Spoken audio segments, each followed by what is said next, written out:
तो कैसे हो मेरे भाई बंधु, आई होप आपसे बढ़िया होंगे और अपनी स्टडीज़ प्रॉपर तरीके से कर रहे होंगे। तो स्वागत है हमारे फर्स्ट चैप्टर ऑफ बायोलॉजी के लाइफ प्रोसेस के अंदर, ठीक है, जिसके अंदर आज हम इंट्रोडक्शन वाला पार्ट को कवर करेंगे। और ये हम लोग का बायोलॉजी का स्टार्टिंग है, ठीक है। इससे पहले हम लोग क्लास 10 के साइंस में फिजिक्स चल रही है हमारी, तो उससे 4 लेक्चर जा चुके हैं। अगर आपने अभी तक नहीं देखा है जाकर जरूर चेकआउट कीजिए, ठीक है। हम लोग ने रिफ्लेक्शन वाला पार्ट ख़त्म कर लिया है, अभी हम लोग मूव ऑन करेंगे रिफ्रैक्शन पे फिजिक्स के अंदर। और ये बायोलॉजी के अंदर पहले चैप्टर हम लोग स्टार्ट कर रहे हैं, इसके अंदर केमिस्ट्री का पहला चैप्टर चालू करेंगे, ठीक है। चलिए, तो बिना किसी टाइम को वेस्ट किए अपने चैप्टर की तरफ मूव ऑन करते हैं और जानते हैं कि मतलब क्या है इस चैप्टर का, इस चैप्टर में हमें क्या क्या चीज़ें जानने को मिलेंगी, सीखने को मिलेंगी, ठीक है। वो सब एक बार डिस्कस कर लेते हैं। लाइफ प्रोसेस का मतलब क्या है? ऐसे प्रोसेस जो कि हमें क्या रखे हैं, जीवन दे रहे हैं। अगर वो प्रोसेस हमारे जीवन में ना हो या हमारे लाइफ के अंदर ना हो तो हम लिविंग या हम लोग की लाइफ हो ही नहीं सकती, ठीक है। जैसे कि हम खाना खाते हैं तो हमें न्यूट्रिशन मिलता है, ठीक है। अब उसी न्यूट्रिशन को हम क्या करते हैं, डाइजेस्ट करते हैं, ताकि वो अलग अलग ऑर्गन्स तक, ऑर्गन सिस्टम तक पहुंच पाए। तो अब जब डाइजेशन करते हैं तो भाई हमें रेस्पिरेशन भी चाहिए कि भाई बॉडी सांस लेती रहे, ठीक है। अब देखो, डाइजेशन से खाना पहुंच गया, अब जो कि हमारे सेल्स हैं, सारे सेल्स रेस्पायर करते हैं, ठीक है। तो उनको एनर्जी चाहिए, तो रेस्पिरेशन से हमें एनर्जी मिल जाती है, ठीक है। और जैसे ही ये सब हो जाता है, एक बात हमें ध्यान रखनी है कि भाई अगर सब कुछ सही चल रहा है पर ट्रांसपोर्टेशन सिस्टम अगर ना हो तो कोई चीज़ एक जगह से दूसरी जगह जा ही नहीं पाएगी, ठीक है। तो ट्रांसपोर्टेशन भी हमारे लाइफ प्रोसेस का हिस्सा है। अब भाई ट्रांसपोर्टेशन हो गया, न्यूट्रिशन हो गया, डाइजेशन हो गया, रेस्पिरेशन हो गया, ये सब लाइफ प्रोसेस तो ठीक है।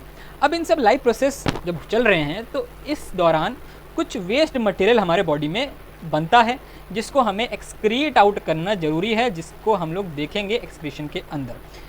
अब ये सारे जितने भी प्रोसेसेस मैंने बताए हैं ये सब हमारे लाइफ प्रोसेस के अंदर आते हैं। हम चेकआउट करेंगे इन सबको एक एक करके।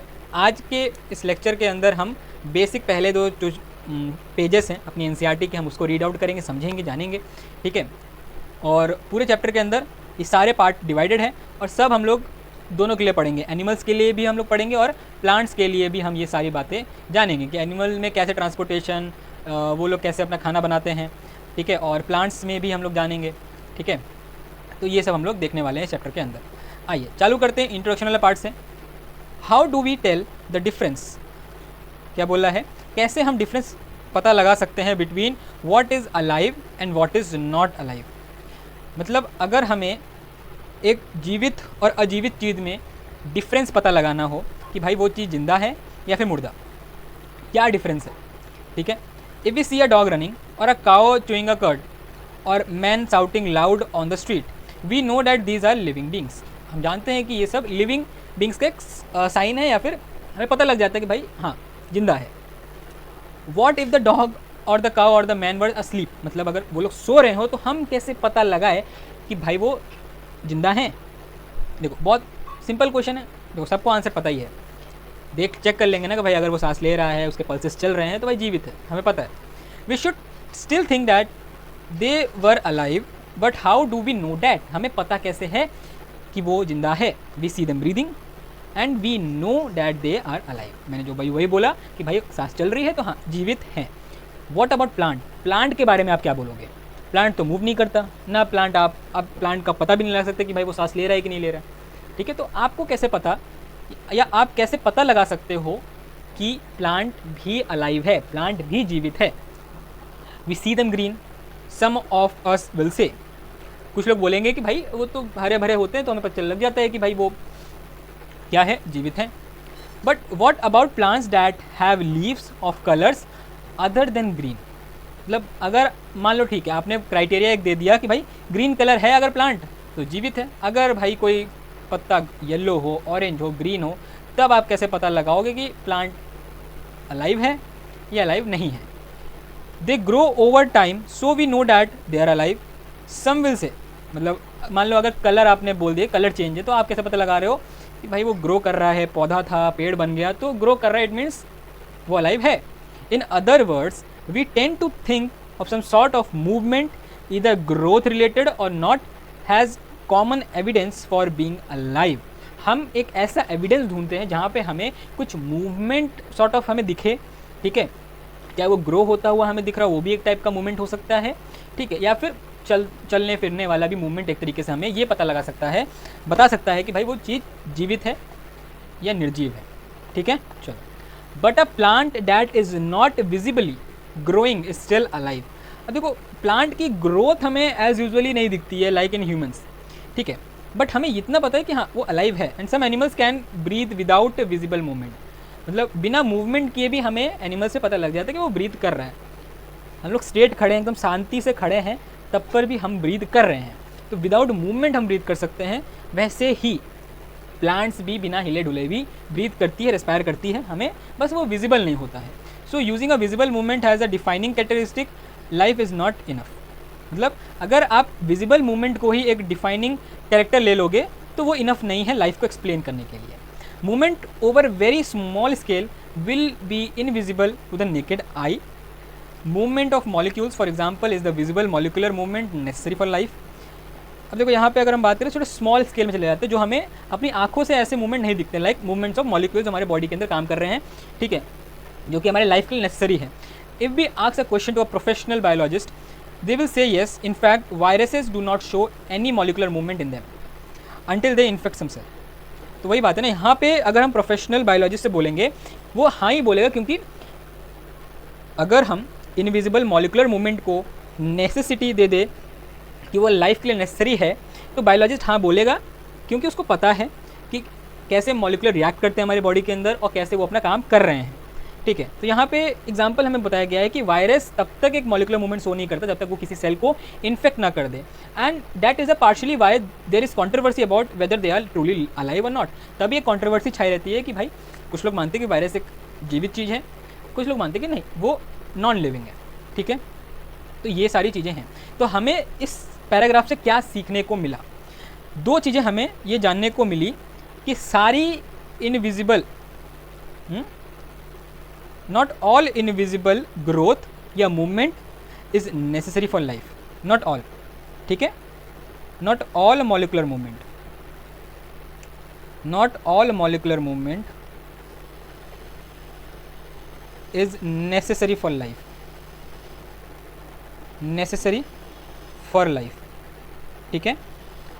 और हमें ये भी पता चला, ठीक है, not all visible movement, not all visible movement is said to be a part of life. Not all visible movement is said to be a part of life, ठीक है।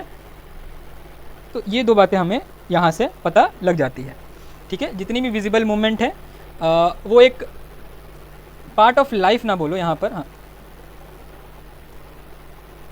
Not a defining feature of life, ठीक है। Said, हाँ, not all visible movement is said to be a defining feature of life, ठीक है, ये बोल सकते हो, डिफाइनिंग फीचर ऑफ लाइफ, ठीक है, ये बोला जा सकता है। चलो आगे बढ़ते हैं। Why are molecular movement needed for life. यहाँ पे क्वेश्चन वही पूछ रहा है कि मॉलिकुलर मूवमेंट चाहिए ही क्यों लाइफ को, ठीक है। We have seen in earlier classes that living organism are well organize structures, they can have tissue, have cells have smaller component in them, and so on. Because of the effect of the environment, this organized order nature of living structures is very likely to keep breaking down over time.